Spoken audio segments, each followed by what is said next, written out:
নমস্কার বন্ধুরা, কন্ট্রাকচুয়াল চাকরির এক্সটেনশন কি বন্ধ হয়ে গেল? সরকার কি আউটসোর্সিং কর্মীদের বাদ দিতে চলেছে? অবসরপ্রাপ্ত কর্মীদের আর চাকরিতে রাখা কি যাবে না, নাকি সোশ্যাল মিডিয়ায় যেটা ভাইরাল হচ্ছে সেটা পুরো সত্যি নয়? আজ আমি কোনো নিউজ পোর্টালের খবর নয়, নবান্ন থেকে 22শে জুলাই 2026-এ প্রকাশিত অফিসিয়াল সার্কুলার আপনাদের সামনে খুলে দেখাবো।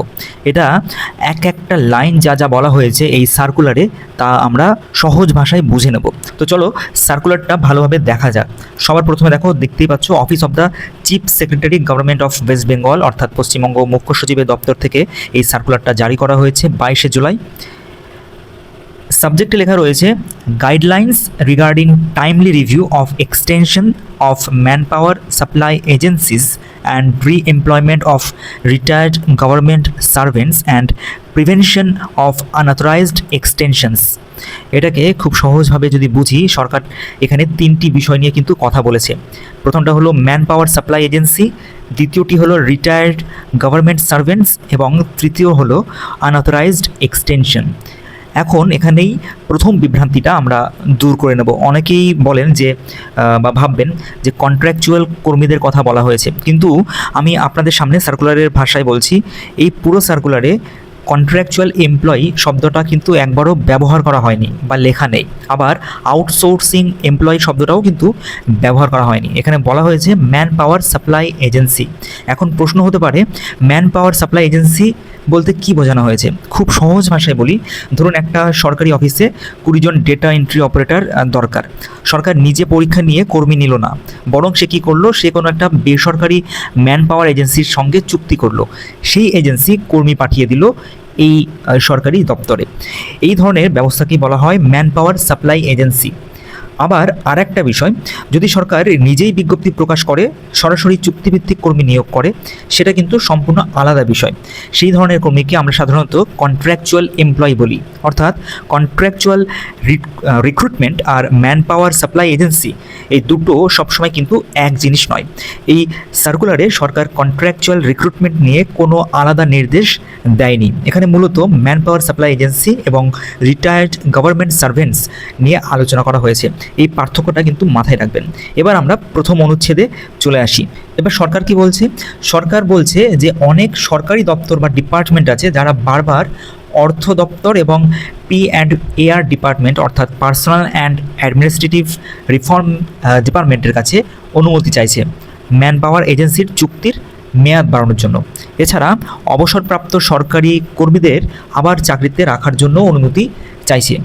এখানেই একটা গুরুত্বপূর্ণ বিষয় লেখা আছে সার্কুলারে, often as a matter of routine. এর অর্থ এটা অনেক জায়গায় প্রায় নিয়মে পরিণত হয়ে গেছে। অর্থাৎ মেয়াদ শেষ হলেই আবার বাড়িয়ে দেওয়া হচ্ছে, অবসর নিলেই আবার কাজে রেখে দেওয়া হচ্ছে। সরকার বলছে এই অভ্যাসটা একদম ঠিক নয়। আরও একটা লাইন আছে, কিছু ক্ষেত্রে অর্থ দপ্তরের আগাম অনুমতি ছাড়াই এই মেয়াদ বৃদ্ধি করে দেওয়া হচ্ছে। অর্থাৎ আগে সিদ্ধান্ত নিয়ে নেওয়া হচ্ছে, পরে সরকারের কাছে অনুমতি চাওয়া হচ্ছে। সরকার বলছে এই পদ্ধতিও কিন্তু গ্রহণযোগ্য নয়। এবার দ্বিতীয় অনুচ্ছেদে যদি চলে আসি, এখানে বলা হয়েছে যে এটা কিন্তু খুব গুরুত্বপূর্ণ একটা অনুচ্ছেদ। দেখো, এখানে সরকার বলছে এই ধরনের কাজের ফলে equality of opportunity for public employment ক্ষতিগ্রস্ত হচ্ছে। অর্থাৎ সরকারি চাকরিতে সবার সমান সুযোগ হওয়ার বা পাওয়ার অধিকার কিন্তু নষ্ট হচ্ছে। খুব সহজ একটা উদাহরণ দিই, ধরুন একটি পদ খালি হওয়ার কথা ছিল, যদি সেই পদে নতুন নিয়োগ না করে একই ব্যক্তিকে যদি রেখে দেওয়া হয়, তাহলে নতুন একজন প্রার্থী আবেদন করার সুযোগই পেল না। এই কারণেই সরকার সমান সুযোগ এই কথাটা কিন্তু এখানে বলেছে। এরপর আরেকটি লাইন দেখো, এখানে prohibit promotion Avenue of subordinate officials or staff. এর সহজ অর্থ যদি বলা হয় যে নিচের স্তরের কর্মীদের পদোন্নতির সুযোগও আটকে যেতে পারে। খুব স্বাভাবিক, যদি পুরনো কর্মীকে বারবার রিনিউ করে তাকে রেখে দেওয়া হয়, তাহলে এই সমস্যাগুলোর কিন্তু সম্মুখীন প্রত্যেকেই কিন্তু কম বেশি হয়েই থাকে। অর্থাৎ অনেক সময় নতুন নিয়োগ না হলে কিংবা একই ব্যক্তি দীর্ঘদিন একই জায়গায় থাকলে প্রশাসনিক কাঠামোর উপর প্রভাব কিন্তু দেখা যায়। এরপর সরকার কি বলছে কম্প্রোমাইজ ফিনান্সিয়াল ডিসিপ্লিন, অর্থাৎ আর্থিক শৃঙ্খলাও কিন্তু নষ্ট হতে পারে। এই তিনটি কারণ দেখেই সরকার বলেছে এখন নতুন নিয়ম করা দরকার। তো দেখো বন্ধুরা, সার্কুলারের সবথেকে গুরুত্বপূর্ণ অংশ যেখানে 5টা পয়েন্ট বলে দেওয়া রয়েছে, সেই 5টা পয়েন্টেই কিন্তু আমরা সমস্ত নির্দেশ বুঝবো, পড়বো এবং সরকার আসলে কি বলতে চাইছে সেটাও বুঝে যাব। নির্দেশ নাম্বার 1, যেখানে বলা হয়েছে যে departments shall initiate the process for fresh selection or engagement of manpower supply agency at least 3 months before expiry of the existing engagement। এখন এটাকে খুব সহজ ভাষায় বুঝি। সরকার বলছে যদি কোনো ম্যান পাওয়ার সাপ্লাই এজেন্সির চুক্তি শেষ হতে চলেছে তাহলে শেষ হওয়ার জন্য অপেক্ষা করা যাবে না, অন্তত 3 মাস আগে থেকেই নতুন করে নির্বাচন বা চুক্তির প্রক্রিয়া শুরু করতে হবে। এখানে একটা বিষয় কিন্তু লক্ষ্য করতে হবে, এখানে সরকার ফ্রেশ সিলেকশন কথাটা ব্যবহার করেছে, অর্থাৎ নতুনভাবে নির্বাচন বা নতুনভাবে চুক্তির প্রক্রিয়া শুরু করার কথা স্পষ্টভাবে কিন্তু এখানে বলেছে। এরপরে দেখো বলা হয়েছে যে or before retirement of the government employee, অর্থাৎ যদি কোনো সরকারি কর্মচারী অবসর নিতে চলেন তাহলেও 3 মাস আগে থেকেই বিকল্প ব্যবস্থা শুরু করে দিতে হবে। এখন প্রশ্ন হলো কেন? তার উত্তরও সরকার পরের লাইনেই দিয়ে দিয়েছে। নতুন যে ব্যক্তি আসবেন তিনি যেন পুরনো কর্মীর কাছ থেকে কাজ শিখে নিতে পারেন, অর্থাৎ একদিনে কেউ চাকরিতে এসে সে তো সব কাজ শিখে ফেলতে পারবে না। সেই কারণেই সরকার বলেছে আগে থেকে নতুন লোক নির্বাচন করুন, কাজ বুঝিয়ে দিন, তারপর দায়িত্ব হস্তান্তর করুন। এতে অফিসের কাজও কিন্তু বন্ধ হয়ে যাবে না বা বিঘ্ন ঘটবে না। এরপর সরকার আরেকটি গুরুত্বপূর্ণ নির্দেশ দিয়েছে, প্রতি মাসে কোন কোন পদ আগামী দিনে খালি হবে সেই তালিকা তৈরি করতে হবে এবং সেই তালিকা পাঠাতে হবে ফিনান্স ডিপার্টমেন্টে এবং P&AR ডিপার্টমেন্টে। P&AR ডিপার্টমেন্ট অর্থাৎ personal and administrative reform department. অর্থাৎ সরকার আগে থেকেই জানতে চায় কোথায় কোথায় শূন্যপদ তৈরি হতে চলেছে। এখন এখানে একটা ভুল ধারণা পরিষ্কার করে দিই, অনেকেই বলছেন এর মানে সরকার এখনই হাজার হাজার নতুন নিয়োগ করবে। না, সার্কুলারে এমন কথা কিন্তু একবারের জন্যও লেখা নেই। আবার এটাও লেখা নেই কোনো নতুন নিয়োগ হবে না। সরকার শুধু বলছে সময় মতো নিয়োগের প্রস্তুতি নাও, অর্থাৎ এটি একটি অ্যাডমিনিস্ট্রেটিভ গাইডলাইন, কোনো নিয়োগ বিজ্ঞপ্তি কিন্তু এটা নয়। এরপর নির্দেশ নাম্বার 2 যেটা, সেখানে বলা হয়েছে যে সরকার অবসরপ্রাপ্ত সরকারি কর্মীদের বিষয়ে কথা বলছে। সার্কুলারে বলা হয়েছে অবসর নেওয়ার পরে আবার চাকরিতে রেখে দেওয়াটা কোনো সাধারণ নিয়ম হতে পারে না, খুব বিশেষ পরিস্থিতি ছাড়া এটা করা যাবে না। কী কী পরিস্থিতি? 1, খুব জরুরি প্রশাসনিক প্রয়োজন। 2, যোগ্য বিকল্প কর্মী যদি না থাকে বা না পাওয়া যায় তাহলে। 3, জনস্বার্থে একান্ত প্রয়োজন হলে। আর অর্থাৎ আজ সে অবসর নিলেন কিন্তু কাল আবার একই চেয়ারে তিনি বসে গেলেন, এভাবে আর হবে না। সরকার বলছে এটা ব্যতিক্রম হবে কিন্তু নিয়ম হবে না। এখানেও একটা বিষয় পরিষ্কার করি, এই নির্দেশটা কাদের জন্য? রিটায়ার্ড গভর্নমেন্ট সার্ভেন্টসদের জন্য, অর্থাৎ যারা সরকারি চাকরি থেকে অবসর অলরেডি নিয়ে ফেলেছে, তারা যে রয়েছে কন্ট্রাকচুয়াল হিসেবে, তাদের কথা বলা হয়েছে। এখানে কোথাও কিন্তু আবার কন্ট্রাকচুয়াল কর্মীদের কথা বলা হয়নি, এটা বুঝতে হবে। কন্ট্রাকচুয়াল কম বয়সী কর্মীদের কথা কিন্তু এখানে বলা হয়নি। তাই এই অংশকে কন্ট্রাকচুয়াল কর্মীদের ক্ষেত্রে প্রয়োগ করা যাবে না বা ঠিক হবে না। এরপর আমরা পয়েন্ট নাম্বার 3-তে চলে যাব। এখানে বলা হয়েছে post facto approval shall not be entertained, অর্থাৎ ধরুন কোনো দফতর নিজেরাই সিদ্ধান্ত নিল চাকরির মেয়াদ আরও 6 মাস বাড়িয়ে দিল, তারপর 1 মাস পরে সরকারের কাছে বলল এখন অনুমতি দিয়ে দিন। সরকার বলছে না, এটা আর চলবে না, আগে অনুমতি তারপর সিদ্ধান্ত। উল্টোটা কিন্তু আর কখনোই হবে না, যেটা গত গভর্নমেন্টের কাছে এরকম অনেক ঘটনা ঘটেছিল, সেটা এবারে কিন্তু হবে না, সেটা পরিষ্কার করে বলে দেওয়া রয়েছে।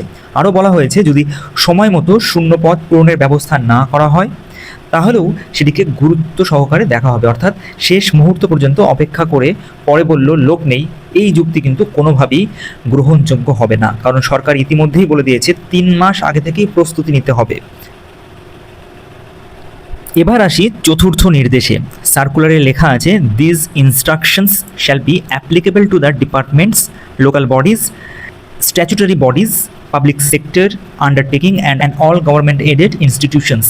এখন এটাকে সহজ ভাষায় যদি বুঝি তাহলে বলা হয়েছে যে এই নিয়ম শুধু নবান্ন বা সচিবালয়ের জন্য নয়, এই নির্দেশ মানতে হবে সমস্ত সরকারি দপ্তরকে, পৌরসভাকে, পঞ্চায়েতকে, সমস্ত লোকাল বডি, সমস্ত স্ট্যাচুটারি বডি, সমস্ত PSU অর্থাৎ সরকারি সংস্থা, সরকারি সাহায্যপ্রাপ্ত প্রতিষ্ঠানগুলোকেও কিন্তু এই নির্দেশ মানতে হবে। এই নির্দেশ শুধু একটি অফিসের জন্য নয়, পশ্চিমবঙ্গ সরকারের অধীন বেশিরভাগ সরকারি প্রতিষ্ঠানকেই এই নিয়ম মেনে চলতে হবে।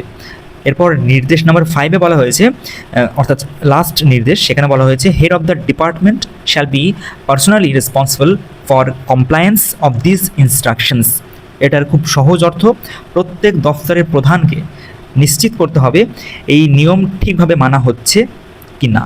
যদি না মানা হয় তাহলে তার দায়িত্ব এড়ানো যাবে না। অর্থাৎ সরকার শুধু নিয়ম করেনি, নিয়ম বাস্তবায়নের জন্যও দায়িত্ব নির্দিষ্ট করে দিয়েছে। এবার সবচেয়ে গুরুত্বপূর্ণ আলোচনা। এখন আমি সেই প্রশ্নের উত্তর দেব যেটা এই মুহূর্তে সবচেয়ে বেশি মানুষ জানতে চায়। এই সার্কুলারে কি কন্ট্রাকচুয়াল কর্মীদের কথা বলা হয়েছে? উত্তর না। আমি আবার বলছি, এই পুরো সার্কুলারে কোথাও কন্ট্রাকচুয়াল এমপ্লয় বা কন্ট্রাকচুয়াল স্টাফ শব্দটা কিন্তু স্পষ্টভাবে লেখা নেই। এবার দ্বিতীয় প্রশ্ন, আউটসোর্সিং এমপ্লয়ি শব্দটাই এখানে কি লেখা আছে? কারণ ফেসবুক বা বিভিন্ন সোশ্যাল মিডিয়াতে এই আউটসোর্সিং এমপ্লয়ি শব্দটা কিন্তু বারবার বলা হয়েছে। এর উত্তরও কিন্তু না, এরকম কোনো শব্দ এখানে ব্যবহার করা হয়নি। আর তৃতীয় প্রশ্ন, ঠিকাদারি কর্মী এই যে শব্দটা বলা হচ্ছে সেটা কি ঠিক? না।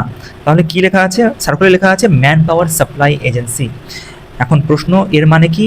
এখানে একটু মন দিয়ে শুনুন, কারণ এখানেই সবচেয়ে বেশি বিভ্রান্তি হয়। ম্যান পাওয়ার সাপ্লাই এজেন্সি হলো, ধরুন আজকে অফিসে 20 জন ডেটা এন্ট্রি অপারেটর দরকার। একটি বেসরকারি এজেন্সিকে বললো আপনারা কর্মী দিন, এজেন্সি কর্মী পাঠালো, সরকারের চুক্তি হলো সেই এজেন্সির সঙ্গে, কর্মীদের সঙ্গে সরাসরি নয়। এই ব্যবস্থাকে বলা হয় ম্যান পাওয়ার সাপ্লাই এজেন্সি। আর কন্ট্রাকচুয়াল রিক্রুটমেন্ট কি? কন্ট্রাকচুয়াল রিক্রুটমেন্ট হলো সরকার নিজে থেকেই বিজ্ঞপ্তি বার করলো এবং নিজে থেকেই এক্সামিনেশন নিল বা ইন্টারভিউ নিল এবং কন্ট্রাকচুয়াল পদ হিসেবে তাদের রিক্রুট করলো। এক্ষেত্রে কোনো রকম এজেন্সি কিন্তু যুক্ত নেই। তো এটাকেই সাধারণত কন্ট্রাকচুয়াল রিক্রুটমেন্ট বলা হয়। সার্কুলারে লেখা আছে অবসরপ্রাপ্তদের পুনর্নিয়োগকে সাধারণ নিয়ম বানানো যাবে না, ম্যান পাওয়ার এজেন্সির চুক্তি বছরের পর বছর বাড়িয়ে দেওয়া যাবে না, এটা বলা হয়েছে। এবার সেই ম্যান পাওয়ার এজেন্সিকে পরবর্তীকালে সরকার যদি মনে করে যে কন্ট্রাকচুয়ালদের সঙ্গে সেম করে দিতে বা এক করে দিতে, সেটা করলেই করতে পারে। কিন্তু সেটা যদি করতেই হতো তাহলে সেই শব্দটাই তারা এখানে প্রয়োগ করতো, যে কন্ট্রাকচুয়াল এমপ্লয়ি, কিন্তু সেই শব্দটা ব্যবহার করেনি। সুতরাং কন্ট্রাকচুয়াল এমপ্লয়ি যারা আছে তাদের অতটা চিন্তা করার কোনো কারণ নেই। আর 3 নম্বর যেটা বলার পয়েন্ট, সেটা হলো আগে থেকেই নতুন নির্বাচন বা নতুন চুক্তির প্রক্রিয়া কিন্তু শুরু করতে হবে, যাদেরকে ছাঁটাই করে দেওয়া হবে এরকম ভাবা হচ্ছে। বিশেষ করে অবসরপ্রাপ্তদের বিষয়টা একদমই ক্লিয়ার হয়ে গেছে, তো তাদের জন্য তো এই বিষয়টা একেবারে অ্যাপ্লিকেবল বলা যেতেই পারে। আর আগাম অনুমতি ছাড়া সিদ্ধান্ত নেওয়া যাবে না, এটাও আমরা পরিষ্কার বুঝতে পেরেছি পুরো সার্কুলারটা পড়ে। এই 4টি বিষয় এই সার্কুলারের মূল বক্তব্য ছিল বন্ধুরা। এখন অনেকেই আমাকে প্রশ্ন করবেন যে স্যার তাহলে কি চাকরি বেরোবে? আমি এখানে এমন কিছু বলবো না যা সার্কুলারে লেখা নেই, কারণ সেটা দায়িত্বশীল হবে না। তবে একটা বিষয় অবশ্যই বলা হয়, সরকার যখন বলছে সুনবদের জন্য আগে থেকেই পরিকল্পনা করো, নতুন নির্বাচন শুরু করো, অবসরপ্রাপ্তদের পুনর্নিয়োগকে ব্যতিক্রম রাখো, তখন স্বাভাবিকভাবে ভবিষ্যতের নিয়োগের সম্ভাবনা খুব হাই রয়েছে। এই বছরই কিন্তু রিক্রুটমেন্ট বিভিন্ন ডিপার্টমেন্টে দেখা যাবে। তোমরা পড়াশুনো করো, স্কুল হোক, পুলিশ হোক, বিভিন্ন অফিসে, গভর্নমেন্ট অফিসে বিভিন্ন রকম যে সমস্ত শূন্যপদ ক্রিয়েট হয়েছে বা ক্রিয়েট হবে আগামী দিনে, সেই সমস্ত জায়গায় কিন্তু অবশ্যই রিক্রুট করা হবে। না হলে সেই সমস্ত ডিপার্টমেন্ট এগোবে না, চলবে না, অচল হয়ে যাবে। গভর্নমেন্ট কখনো চাইবে না সেটাই হয়ে যাক, কারণ এই সমস্ত কড়া স্টেপ যখন গভর্নমেন্ট নিচ্ছে, সুতরাং গভর্নমেন্টকে বিজ্ঞপ্তি বার করতেই হবে। সোশ্যাল মিডিয়ার পোস্ট দেখে কেউ বেশি সিদ্ধান্ত করবেন না, ওভার এক্সাইটেড হয়ে যাবেন না, আবার কেউ মন ভেঙেও ফেলবেন না। অফিসিয়াল সার্কুলার পড়ুন, বুঝুন, আপনাদের বোঝার জন্যই এটা আমরা আলোচনা করলাম আজকে। আর এই সরকারি নোটিশের বাইরে কোনো রকম শব্দ বা কোনো রকম আলোচনা আমরা করিনি, যা বলা আছে হুবহু সেটাকেই আমরা বিস্তারিতভাবে কিন্তু আলোচনা করেছি। তো এই বিশ্লেষণটা যদি তোমাদের কাছে একটু হেল্পফুল হয় বন্ধুরা, তাহলে অবশ্যই কিন্তু ভিডিওটা লাইক দিয়ে একটু সাপোর্ট করো, আর আমাদের চ্যানেলটা কিন্তু সাবস্ক্রাইব করতে ভুলো না। আর কী ধরনের ভিডিও তোমরা চাও সেটাও কিন্তু কমেন্ট সেকশনে জানিয়ে দিও। তো দেখা হচ্ছে পরের ভিডিওতে, ততক্ষণের জন্য ভালো থেকো। আর আমাদের চ্যানেল, আমাদের ওয়েবসাইট পড়াশুনো.org, এই সমস্ত কিছু কিন্তু ভিজিট করতে পারো। সেখানে বিভিন্ন রকম চাকরির আপডেট, বিভিন্ন রকম নোটিশ সংক্রান্ত আলোচনা, সমস্ত কিছু সহজ ভাষায় আমরা তুলে ধরি, সেখান থেকেও কিন্তু তোমরা আপডেটেড থাকবে। দেখা হচ্ছে পরের ভিডিওতে, ততক্ষণের জন্য ভালো থেকো, টাটা।